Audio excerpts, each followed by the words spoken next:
Bien, pues hola a todos. Estamos hoy en una nueva edición de los diálogos en proximidad que realizamos aquí en Asedas y tenemos hoy el privilegio, pues tener a Horacio González Alemán, que es CEO de Tofood, que es una empresa de consultoría del sector agroalimentario y sobre todo un gran conocedor de todas las políticas europeas, las normativas, después de una trayectoria de muchísimos años trabajando en temas legislativos del sector, pues también en España, pero sobre todo también en el ámbito europeo. Y precisamente hoy la idea era echar un rato con él hablando de asuntos europeos, de la actualidad dentro del marco comunitario, aprovechando que hemos tenido la inmensa suerte de contar con él como experto en la elaboración del dictamen sobre los 30 años del mercado único en el Comité Económico y Social Europeo, que he tenido el privilegio pues de ser el ponente y sobre todo pues de contar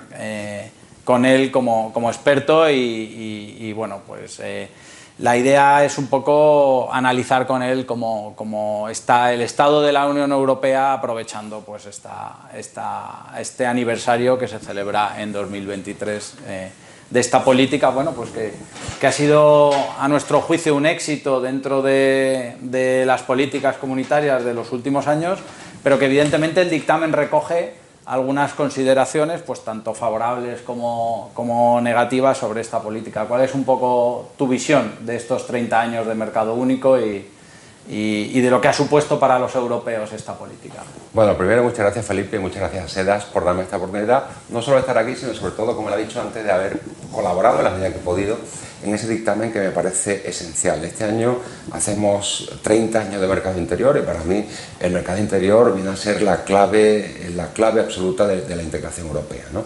Se han conseguido cosas muy interesantes porque al final la ecuación básica del mercado interior es liberalización, reglas comunes, armonización, y todo eso significa directamente más competencia en el mercado, pie de igualdad, que es muy interesante, y al final todo eso nos lleva a un crecimiento económico y mejoras sociales, que en definitiva es lo que vamos buscando, ¿no?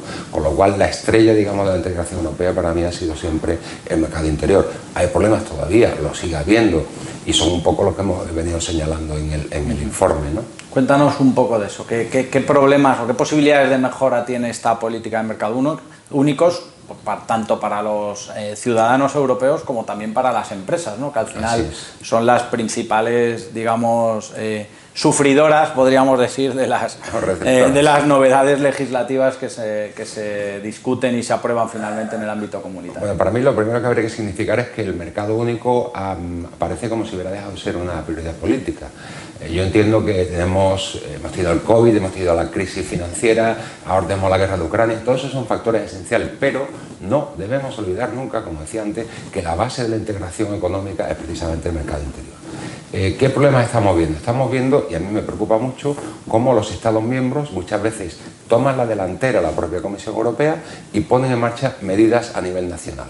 Claro, si dejamos que esa situación se mantenga en el tiempo, lo que nos encontramos es que cuando la Unión Europea quiere armonizar en determinado campo, se encuentra con que hay 3, 4, 5 países que ya lo han hecho, con lo cual esa armonización siempre va a ser mucho más difícil, ¿no? Pero para eso hay que tener efectivamente mucho interés político para que la Comisión frene a esos estados a la hora de tomar esas medidas, ¿no?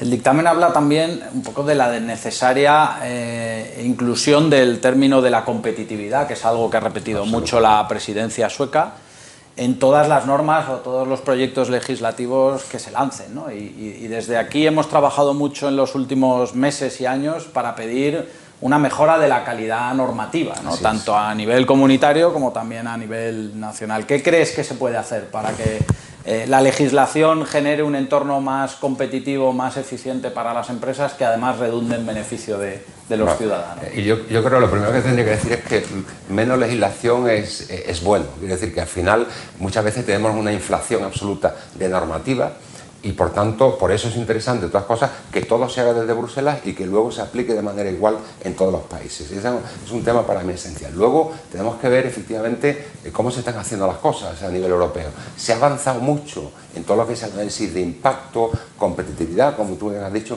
pero no acaba de calar.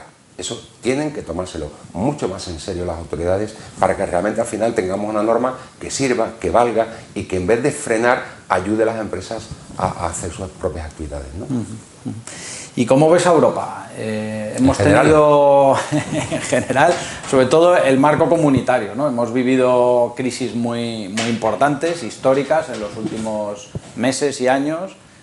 La crisis de la pandemia del COVID, luego pues la crisis económica que vino después, la crisis energética derivada de la invasión de Ucrania por parte de Rusia. ¿Cómo ha sido, a tu juicio, la respuesta que ha dado la Unión Europea a estos nuevos desafíos que hemos ido encontrando por el camino? Bueno, la verdad es que han sido desafíos bastante fuertes, ¿no? Y que han puesto en tela de juicio precisamente el proceso de integración y el carácter comunitario que une a los 27 países, ¿no? Pero yo creo que se ha resuelto de manera positiva. Voy a poner ejemplos. A mí el hecho de que tengamos el programa Next Generation y que haya habido la posibilidad de comprometerse con los mercados internacionales para obtener recursos que se apliquen en los países en contra de lo que hemos sufrido con el COVID, me parece un avance brutal, me parece también un compromiso político muy importante.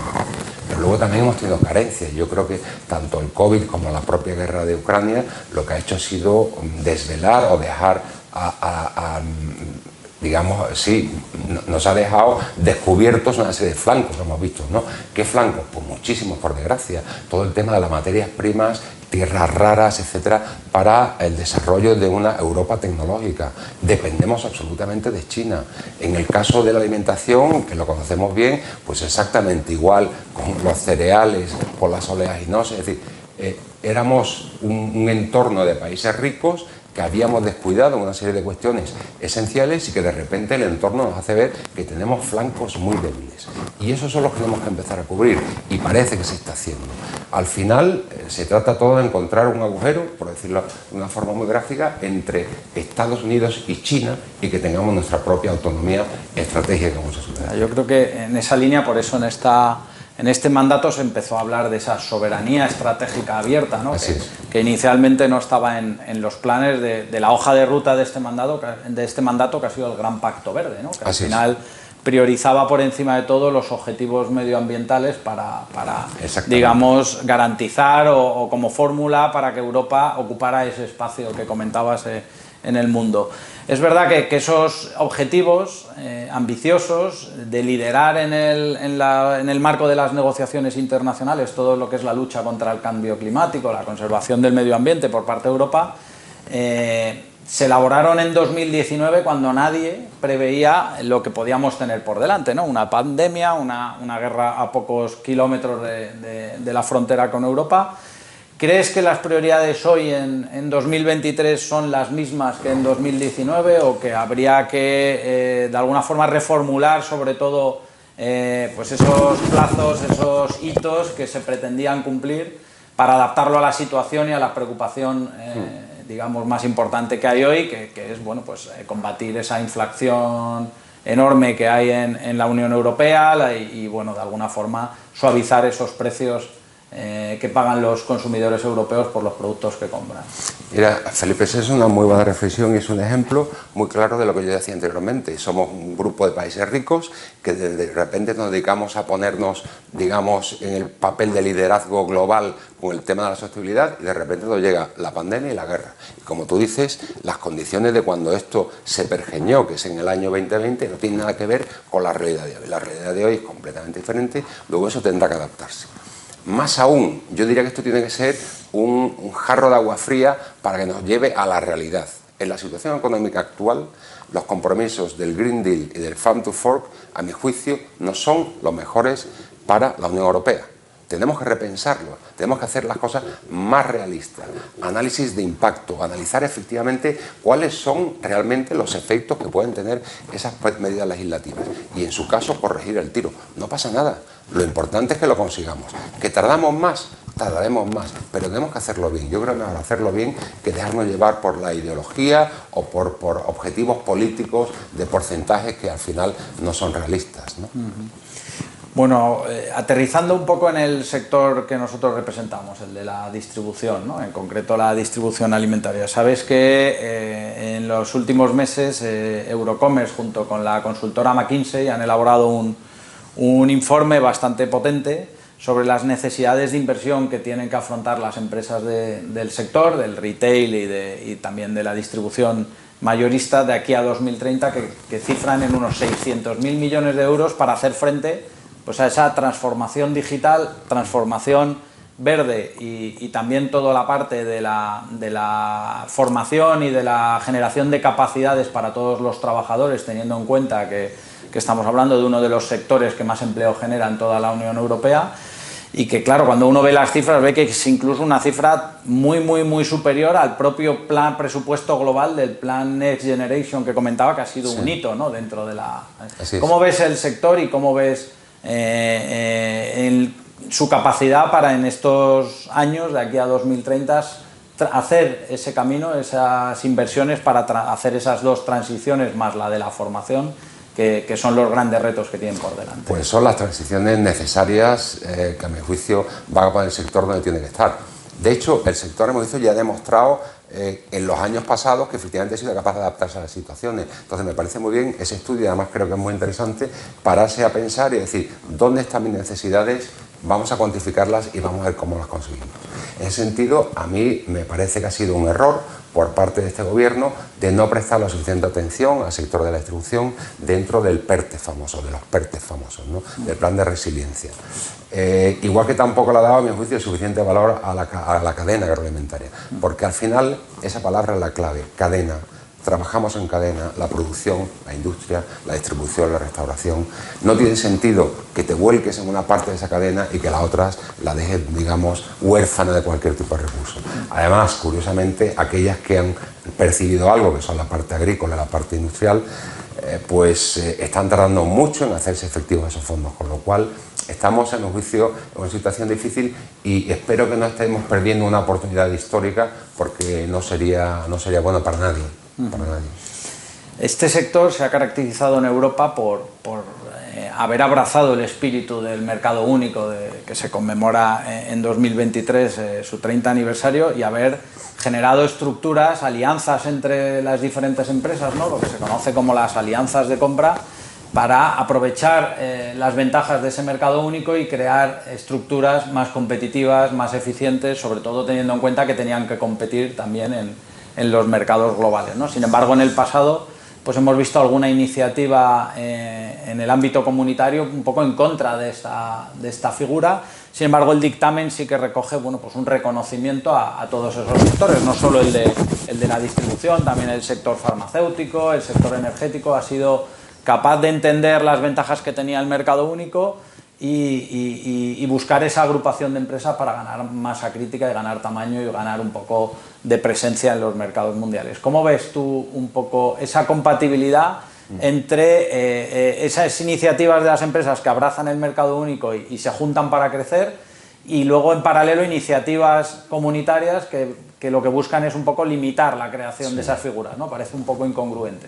Parece incongruente y además efectivamente lo es. Yo creo que tenemos que distinguir muy claramente lo que es una figura, que es una figura en principio y per se positiva, porque como tú dices, es buena tanto para la distribución como para el consumidor y lo que viene detrás, que es la industria y el productor. Es decir, que en principio toda la cadena se tendría que beneficiar de ello, con lo cual la figura a mi juicio no plantea ningún problema. Lo que puede plantear algún tipo de problema es comportamientos determinados en algún momento de algún tipo de alianza. Bueno, pues ataques ese tema, pero luego la figura per se me parece que es una figura positiva para la competencia, para el consumidor y por supuesto para el retail, con lo cual no debería plantear problema alguno. Por eso, entre otras cosas, en el está recogido muy bien en el dictamen este tipo de figuras, ¿no? Muy bien, pues terminamos un poco con una última valoración que te queremos pedir sobre cómo ves el peso de España, el lugar que ocupa España hoy en día en esa especie de torneo de rugby que a mí me gusta llamar, que es, digamos, las instituciones comunitarias, ¿no? No es un 5 naciones ni un 6 naciones, es un 27 naciones tras la salida de Reino Unido mediante el Brexit. ¿Cómo ves el peso de España? ¿Crees que ocupamos a todos los niveles, tanto al de instituciones públicas y administraciones, sí, como a nivel organización, ¿no? A nivel peso del sector privado también y de las organizaciones de la sociedad civil, en el grueso de las discusiones y de los debates que allí se producen? Bueno, yo creo que hemos avanzado mucho en el tiempo. Yo recuerdo los inicios porque empecé desde que España ingresó en la Unión Europea en aquel momento, y he visto una evolución muy clara. Curiosamente he visto una evolución, a mi juicio, lenta, pero positiva, permanente, firme por parte de los sectores económicos, las asociaciones, las organizaciones. Hemos sido lentos, pero seguros, por decirlo de alguna forma. Y estamos ahora mismo en una situación que creo que es bastante positiva. A mí me gusta recordar siempre que hace unos años Jesús Serafín Pérez fue el primer presidente de Food and Drug Europe, de la patronal alimentaria. Ahora tenemos a Juanma, de presidente de Eurocommerce, tenemos a Manuel Giró, de presidente de Spirit Survey. Es decir, tanto desde el punto de vista técnico como político, yo creo que las organizaciones españolas se han situado muy bien, lentamente, pero muy bien. No hago, por tanto, el mismo análisis desde el punto de vista de la administración pública. ¿Por qué? Porque, bueno, está sometida un poco a los vaivenes políticos y al final es difícil mantener una cierta regularidad como hemos ido manteniendo nosotros, ¿no? Ha habido momentos mejores, momentos peores. Hemos avanzado, pero quizás podríamos haber avanzado más a nivel de las administraciones públicas. En cualquier caso, lo que sí tengo muy claro es que trabajar conjuntamente con estrategias comunes y a largo plazo entre el sector privado y la administración es la mejor forma de defender los intereses de España en Bruselas. Bueno, pues nos quedamos con esa última reflexión de Horacio, con esa necesaria colaboración entre el sector público y el sector privado, que aquí también por la que hemos apostado siempre y hemos defendido. Muchísimas gracias por dedicarnos este rato, acompañarnos hoy y nada, mucha suerte en todos los retos que tenemos por delante. Muchas gracias a ti, Felipe. Gracias a SEDAS. Gracias.